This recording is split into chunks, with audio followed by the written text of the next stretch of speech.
Hey friends, welcome back to the My Creative Days podcast. I'm Lindsay, and I'm always looking for ways to save money, make life easier, and stay creative in the process.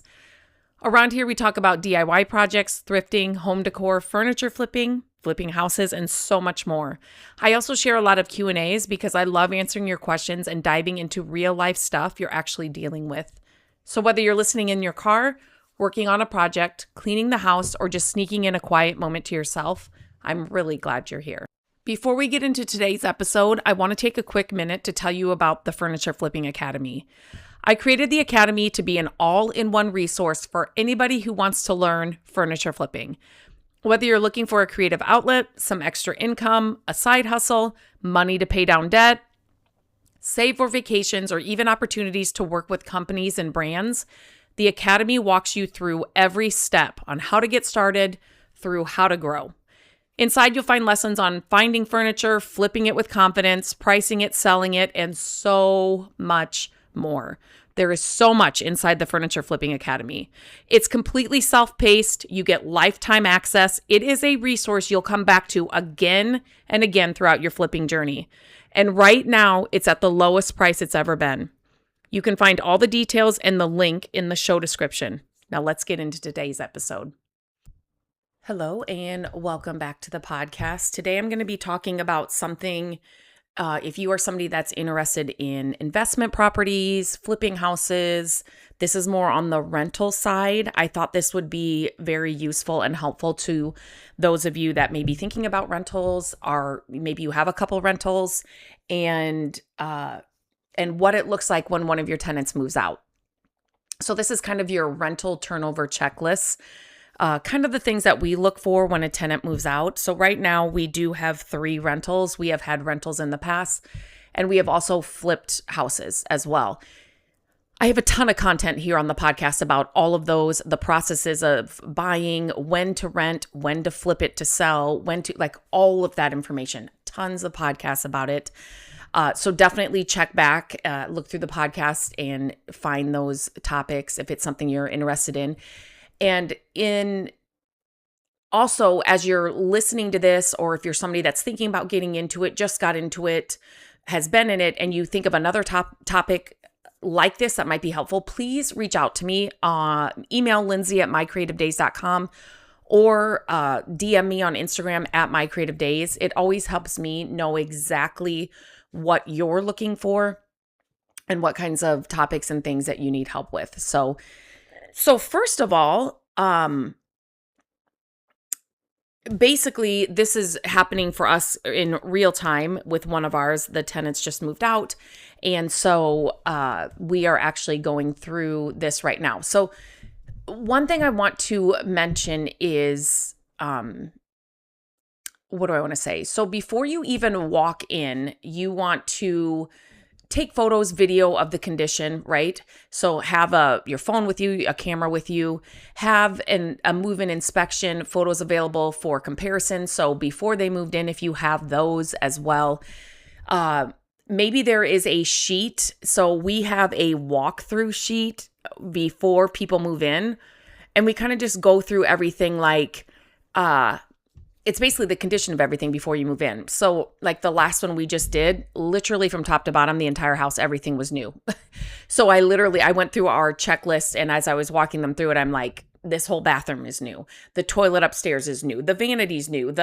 Everything was new. All the windows are new. So basically why you do that initial walkthrough with them is to let them know this is exactly how this house should be, or this apartment, or this, whatever it is, when we get the keys back after you move out, right? So normal wear and tear is one thing, damage is another, but basically we want the house, the apartment, the whatever to look exactly like you got it the day you got the keys, okay? So another first thing you should do before you're like really walking in to inspect anything, make sure keys, remotes, garage door openers, etc. were all returned. So again, that's going to depend on, the house or the apartment if it has those things, but make sure all of those, they're not really mechanicals, but those kind of things are all returned. You have everyone that you gave them, they are all back to you. And then you definitely want to note the date and the condition of the property, right? So on the outside, so this is something that, here, let me just say this as well. Every house is going to be, and every property is going to be different, and you're going to learn things every single time. And that's kind of what happened with this one. I'm trying to write notes here as I think of something, another idea, and I've already lost one of them because I didn't write it down. Is the landscaping and the yard condition. So when we got there, well, when we got the house, and here's another thing. I just don't want to forget these kinds of things. Normally you are checking in on your places. Maybe it's every 3 months. Maybe it's every month. Maybe you have it set up where you go and have to pick up the rent so that you can kind of get a lay of the land. But for us, one thing that we decided to do was every 3 months, Matt will go in and he will bring a new HVAC filter to change it out. So that kind of gets him to walk in the door. He can obviously see the outside, and then he can obviously do kind of get down to the basement, right? So you're walking through a lot of the house to see how things are looking. And you can have inspections, and you can go in and check, and you can do a walkthrough and just set it up with your tenants, right? So you could do that throughout the year or however long they have the lease for. So you definitely want to look at the outside landscaping and yard condition. Now, that may be different for everybody. Are they in charge of, mowing? Are they in charge of doing yard work? Are they in charge? Like, what are they in charge of, right? So that's what you're kind of looking at. Whatever they were in charge of, is that taken care of?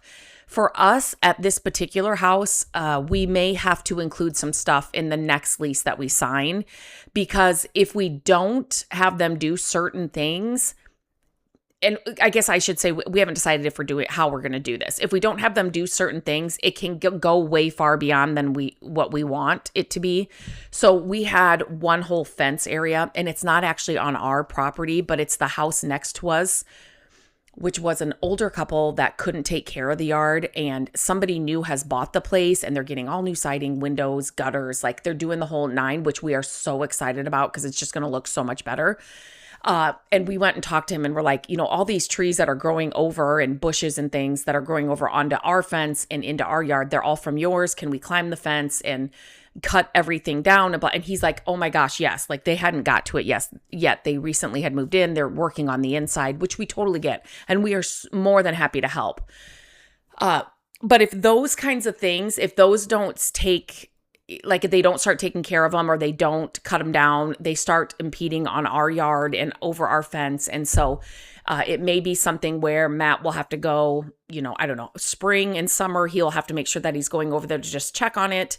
The new owners, like I said, by the time they get back there, he did start clearing a lot of it out. Maybe it's just going to take care of itself, but it's those kinds of things that we didn't even think about, because when we left the place, it was amazing. The yard looked great. There was no overgrown anything, blah, blah, blah. But then they obviously didn't do any of that. They were mowing, which is fine. But it's just something we're going to have to think about, that either Matt's going to have to go a little bit more often or something like that. So landscaping and yard condition, what is, what's that looking like? Is there any damage?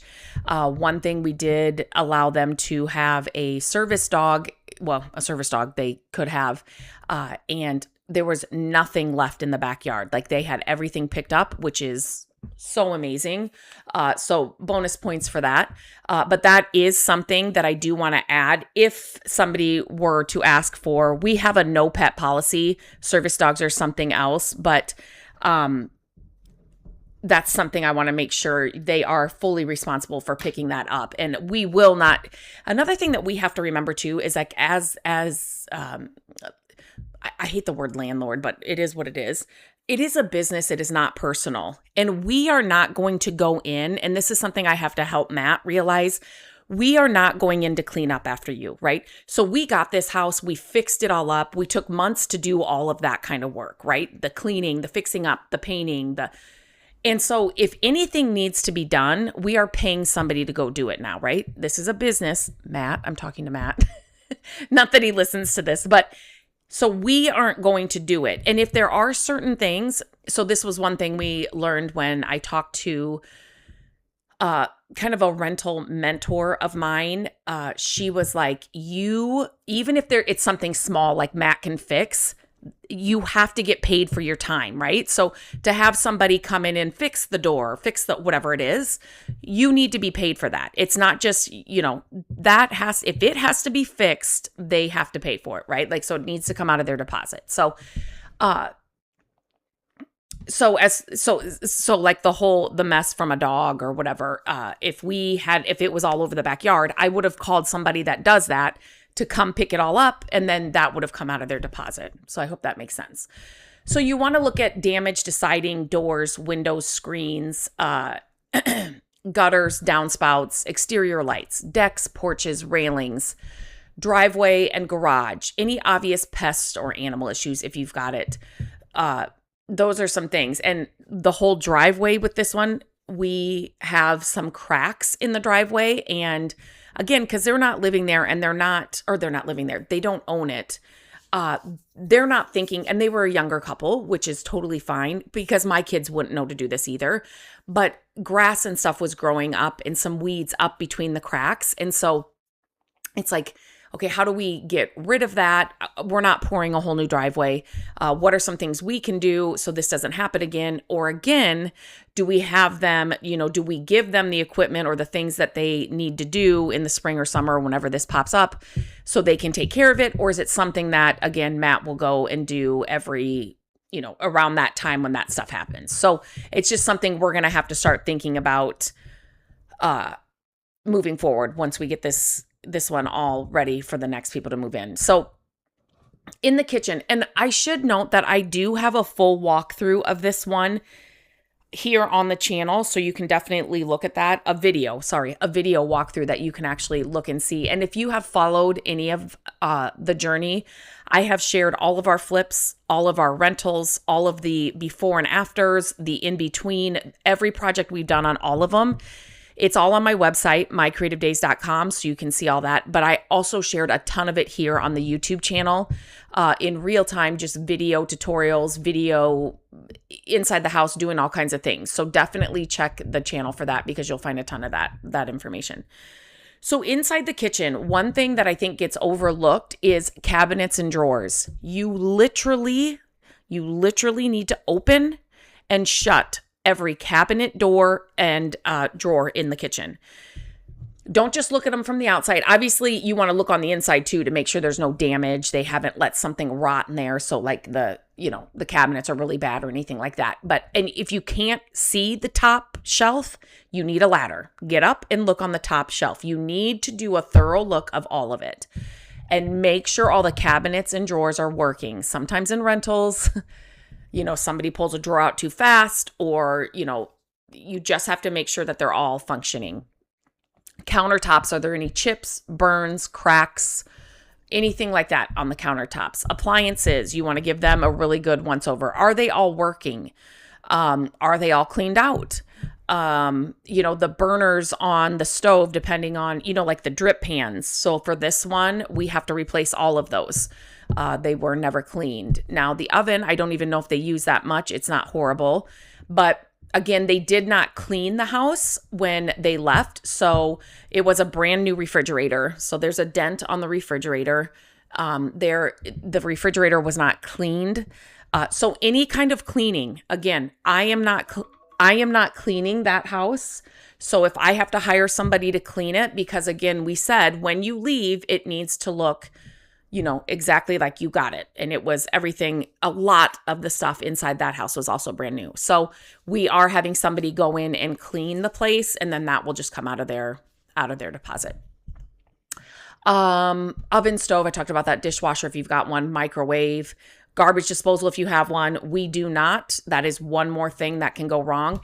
Here's a funny thing, and I wonder if I hope I get a ton of emails or DMs from people listening to this. This is one thing. Now, my dad was a handyman. He taught us so much. One thing he did not like to do was plumbing, and one thing he hated were garbage disposals. He always said that they were just, people were putting down stuff that they shouldn't. Like, throw this stuff out. It's going to be something that's going to cause problems. You're going to run into problems. It's not going to work, blah, blah, blah, right? So we've never had a garbage disposal in our home. And we would never put one in a rental for sure. But it's so funny because I remember my grandma, she would put down, oh my gosh, my dad would, she would, like cut a watermelon or whatever. And she would put like is it called a rind? Why do I not know that doesn't sound right. The watermelon, shell or whatever, pieces of it in her garbage disposal. And my dad would be like, just throw it away. Like there's no reason to throw it down a garbage disposal. Just throw it away. Anyway, that just made me think about that because I had garbage disposal on here. Faucets and plumbing underneath the sink, like check all of those things out, right? The walls, the backsplash, flooring, signs of leaks, grease, or water damage. Any of that stuff, that's what you're looking for in the kitchen. Bathrooms, it's just kind of the same thing, right? Toilets, sinks, faucets, tub, shower, caulking and grout, exhaust fans, cabinets. Again, are there cabinets or like, do you have a medicine cabinet? Do all of those work? The doors, drawers, whatever, do they function? Flooring, look under the sink for leaks, check for signs of moisture or mold. All of those kinds of things that you're looking for in the bathroom. So bedrooms and living space, right? So you're looking at the walls, the paint, nail holes, anchors, doors, trim, flooring, carpet, windows and screens, blinds, ceiling fans, lights, outlets and switches, closets.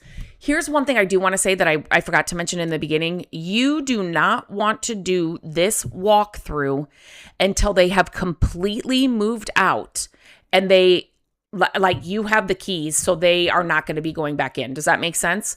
So, for us, they were moving out of state. So one of the moms was over there and she said, what do I do with the keys? Do I need to meet you? And we just said, leave all the keys on the counter in the kitchen. We'll be able to get in there. Thank you so much. So we knew then, and then just let us know when they're finally like, yep, we're finally out. Or I think they had moved out of state earlier. We just didn't get that notification. So anyway, but everything was completely out. Now, there were some things we did find here and there, like we just threw in the trash, but you do not want to do a full walkthrough until everything's moved out. So basically, you're also going to be looking, at foundation issues, furnace. It's basically you're doing a full inspection of the house, right? You want to make sure that just look at take a checklist with you, take a notebook, take a whatever, and just write down the things that you're seeing, right? Or take some painter's tape.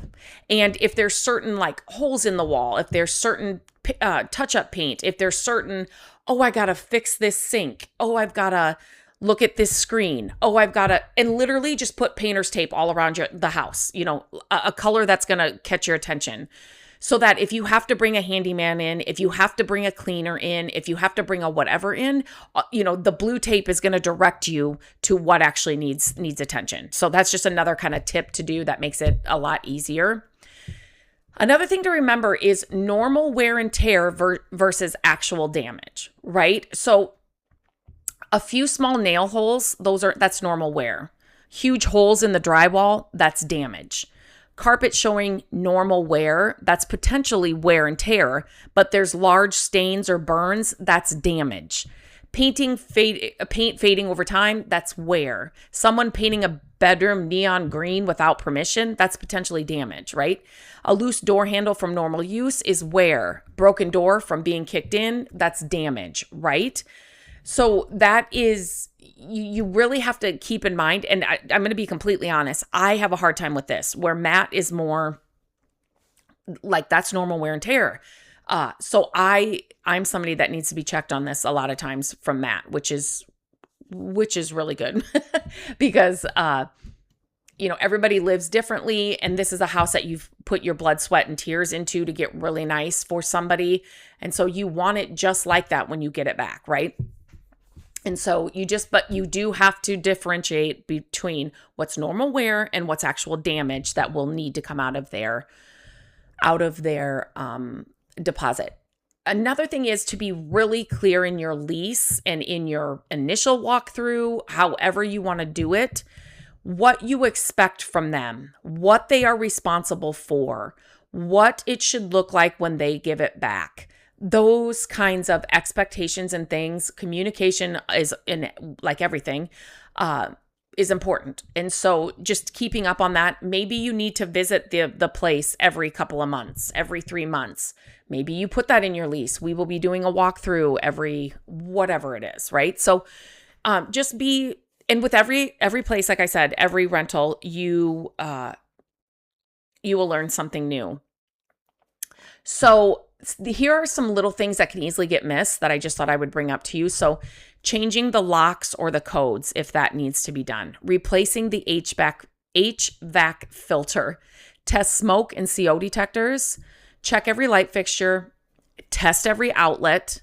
Check all faucets for leaks. Check toilets for running. Look behind and under appliances. That's actually one we need to do yet. Check inside cabinets. I kind of talked about that. Check the garage, right? If you've got a garage, the garage is just as important as the inside of the house. So check that. Check the attic crawl space if it's applicable. Any exterior storage areas. Do you have a shed? Do you have some other kind of storage thing?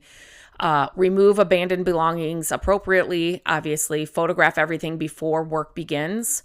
And then record utility meter readings if that's relevant. And to go along with that, something else that you need to make sure is to call all of the utilities. So I know this is going to look different depending on where you are. It's going to look different depending on what you pay for. For us, they pay for all utilities. So they are responsible for calling all of those utilities when they are moving out. Now, you will call those utilities to say, so-and-so is moving out of our rental on September 1st. Just want to make sure that everything goes back into our name until we get another tenant in there, blah, blah, blah, blah, blah. Are there any outstanding balances? And again, this will depend on where you are and how your companies do this. But if there are, and sometimes they can't tell you.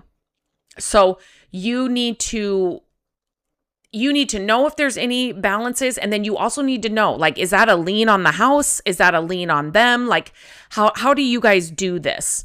And again, it may be something where you're going to have to contact the tenants that moved out and say, hey, you still owe such and such on the light bill. If you don't get it taken care of, we will be taking that out of your deposit and we will get it paid.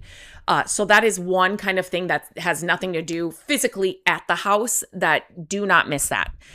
Make sure that you're calling all of the utilities just to make sure and see where they are and how that all works. If there's a bill still left on there, so that you can get that taken care of.